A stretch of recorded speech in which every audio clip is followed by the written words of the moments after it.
世界潮流 Talk，歡迎大家嚟到大班世界潮流 Talk 呢個節目，我係 Alan， 我係阿 K。喂 Alan 啊，睇你肥咗又黑咗喎，啱啱去完邊度嚟咧？係啊，我啱啱去完埃及。埃及啊，我今年4月都去過喎，你幾時去㗎？我係9月尾10月頭啦。喂，啱啱都係我哋埃及最靚嘅天氣喎，因為都唔會太熱啊。係啊，真係你識揀啊。嗱，其實咧埃及咧，如果喺夏天嘅時間，可以高溫到50幾度㗎，實在太熱啦。所以我哋公司咧好精心咁為大家選擇咗一啲特別嘅出發日子，喺埃及嘅冬天。9、10、11、12、1、2、3、4、5呢啲日子。啱啊，避過晒嗰啲曬到你窿嗰啲日子就啱晒啦。喂，但係肥咗你點解釋先？呢個團隊咧優化過嚟㗎。之前你係咪住4晚開羅咧？係啊。嗱，因為咧喺呢個咁嘅團隊咧，遲啲11月打後咧，佢嗰個博物館咧已經由2個變成1個啦。點解咁講咧？開羅博物館舊嘅圖坦卡門所有嘅文物已經搬晒去新嗰個埃及大博物館啦。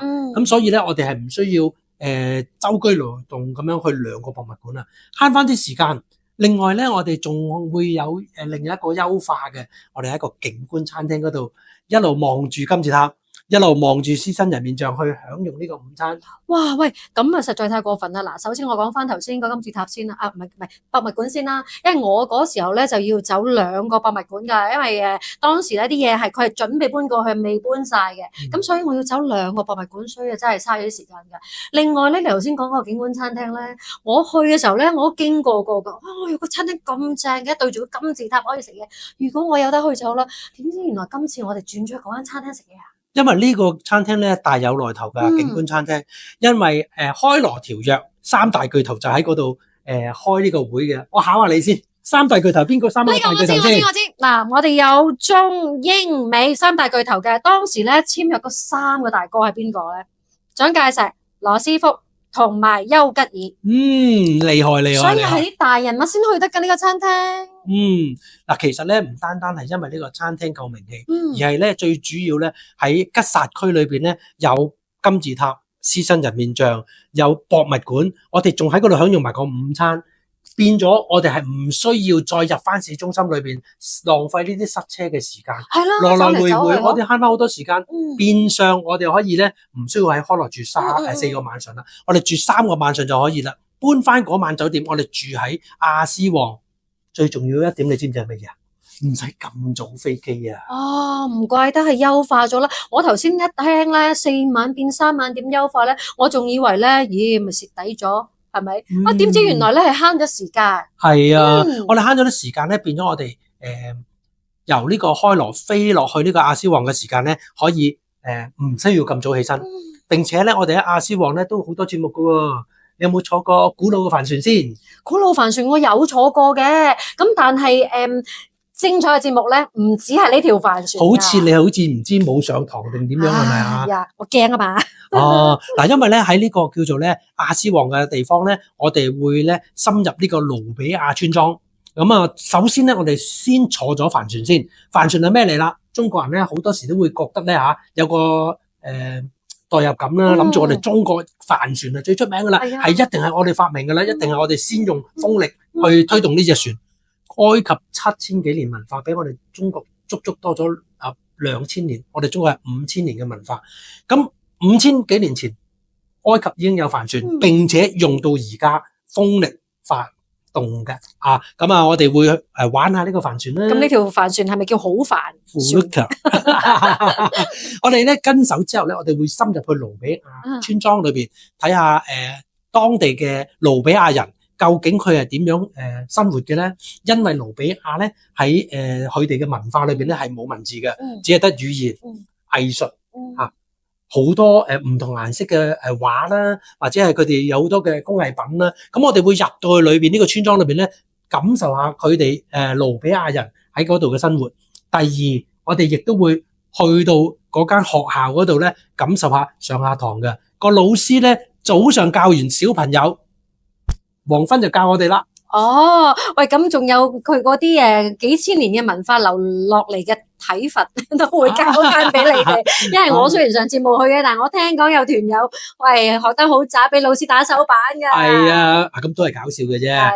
咁啊，不過咧都幾難學㗎。佢會教阿拉伯文嘅1、2、3、4、5、6、7、8、9、10咯。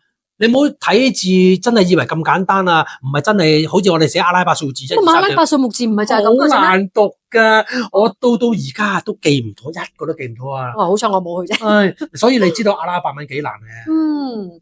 原來係咁樣。喂，咁跟住有冇啲輕鬆啲嘅玩下？你淨係掛住玩先咧，食啊！我哋都好犀利㗎。嗱，我哋全程包晒餐喎。喺酒店食啦，喺船上邊享用自助餐啦，酒店享用自助餐啦，去到洪加達，我哋都喺酒店裏邊享用。講開食咧，埃及你不能不試嘅就係佢當地嘅烤雞。哇！即係我覺得咧，到我嚟講啦嚇，好回味啊。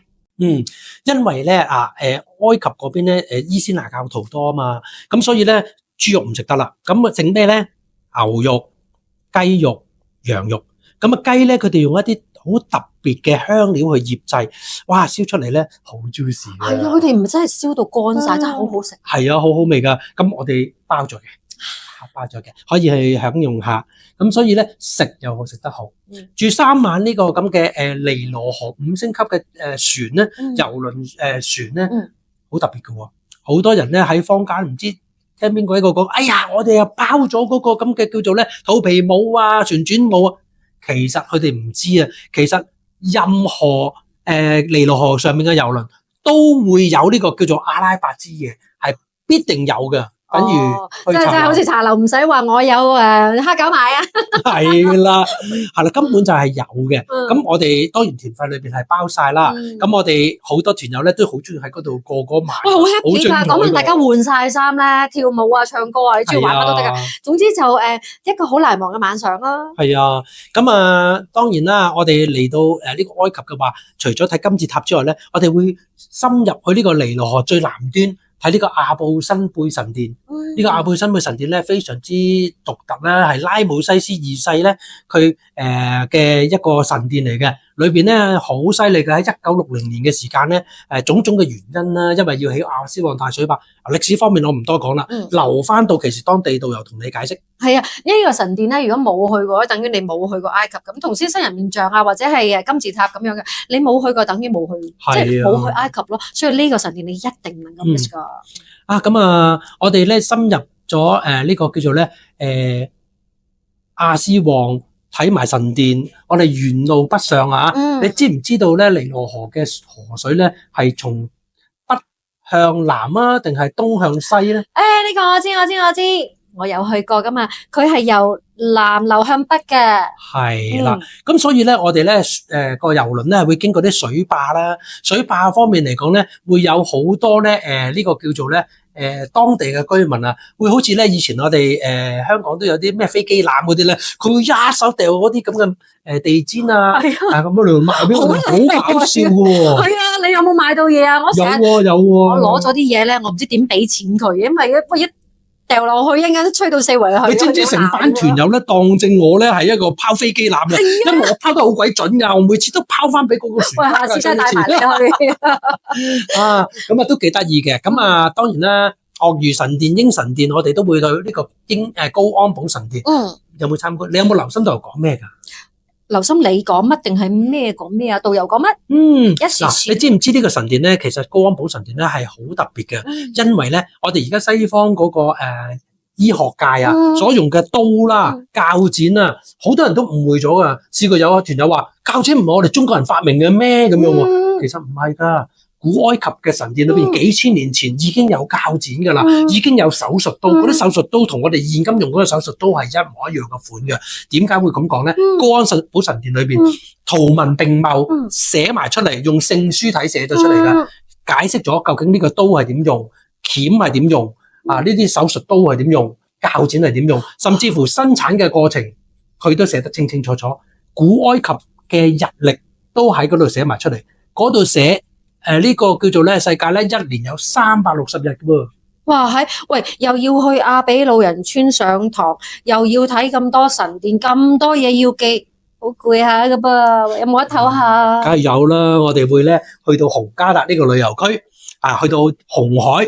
紅海咧好多團友咧都會話啦，讀書就聽得多啦，摩西過紅海啊嘛，係咪啊？咁但係紅海咧原來咧係非常之清嘅嗰啲水。係啦，當初我未去過嘅時候咧，都以為咧即係喺聖經度聽過係咪？摩西過紅海，你頭先講啦，都係以為啲山卡拉地方啊，跟住即係好原始啊，或者好 raw，淨係見到啲崖邊啊有個海咁樣。原來唔係㗎，原來係度假區嚟嘅，水清沙幼。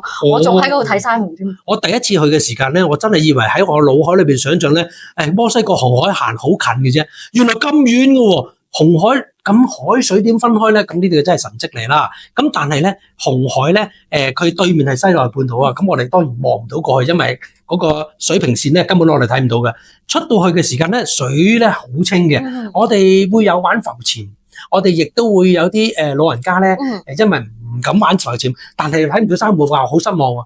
就好似我咁樣咯，玻璃船咯，係啊，玻璃船啦，甚至乎嚟講咧，可以參加半潛艇。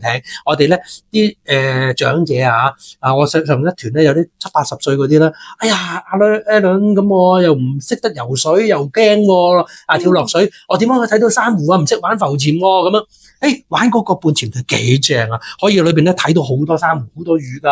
喂，一個咁舒服、咁好玩嘅度假，仲有得去沙灘㗎？沙灘定沙漠啊？沙灘就喺紅海嗰度，我哋會去一個島喺個沙灘嗰度。哇！我幾正啊！雖然我咧就去到沙灘冇游水，啲團友游水，我就喺度幫佢哋看下嘢咧。不過我喺度嘆翻杯芒果汁，哇！正到不得了。哇！係，喂，你講到咁樣，我哋要住幾多晚先夠玩啊？我哋喺紅海住2晚。住2晚？明白。另外一日咧，我哋夜晚黑咧仲會深入去呢個阿拉伯一啲沙漠裏邊睇啲阿拉伯人點樣可以喺沙漠裏邊過佢哋嘅生活。係啊，仲有我記得嗰晚咧最吸引我咧係可以觀星啊，因為嗰度係靈光海㗎，咁所以咧喺嗰度觀星啊，你完全可以照住個星圖揾你自己嘅星座。哇，好正啊，好浪漫嘅。因為咧嗰個沙漠裏邊咧係冇光污染，咁啊並且嚟講咧啲阿拉伯人咧喺個沙漠嗰度咧會整一啲餅出嚟。五餅魚聽過你未？聽過，有得食啊？梗係啦，嗱，我哋去到呢個阿拉伯嘅沙漠裏邊，啲阿拉伯人咧，佢會整一啲餅出嚟噶，咁啊，好好味嘅。我記得啦，我有食過嘅，我仲攞去餵駱駝添啊。係啊，咁所以咧，非常之一個獨特嘅一個美食咧。咁我哋會喺嗰度咧，坐完呢個吉普車入到沙漠。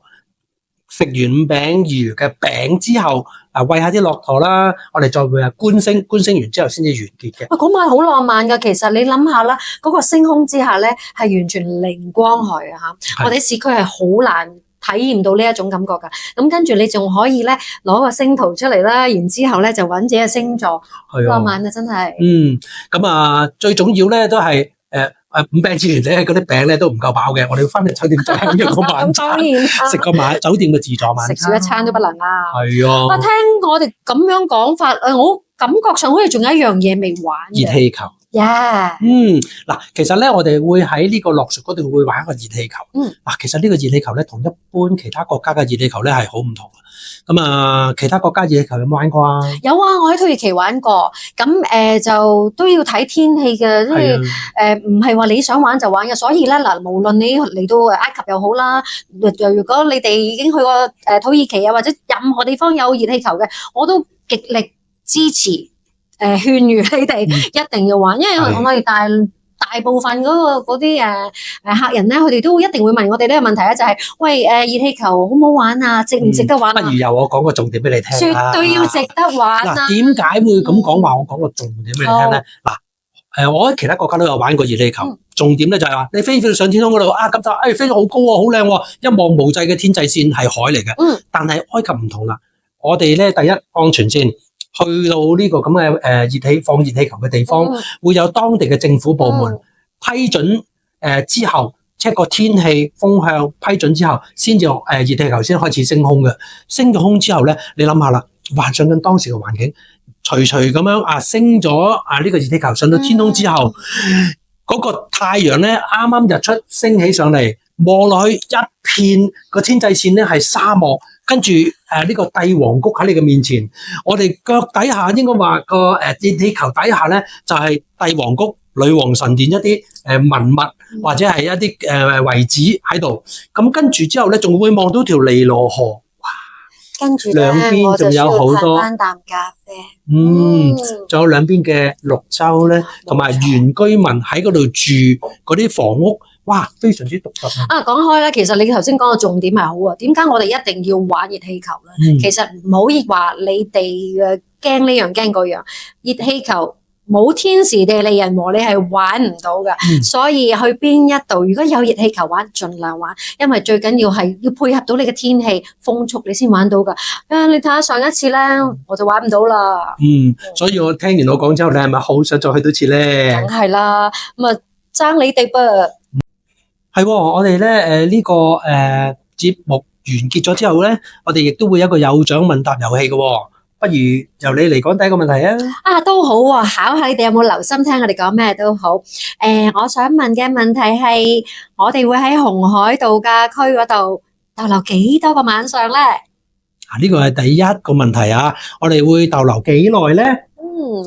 咁啊，第二樣嘢咧，我哋亦都會問第二個問題啊！咁啊，我哋喺開羅，我究竟會參觀幾多個博物館啊？幾多個咧？我都唔知啊！你話俾我哋聽啦。嗱，知道答案嘅快啲喺下邊留言啦。咁我哋有翻啲小禮物送翻俾你哋個噃。好啦，咁啊，拜拜。拜。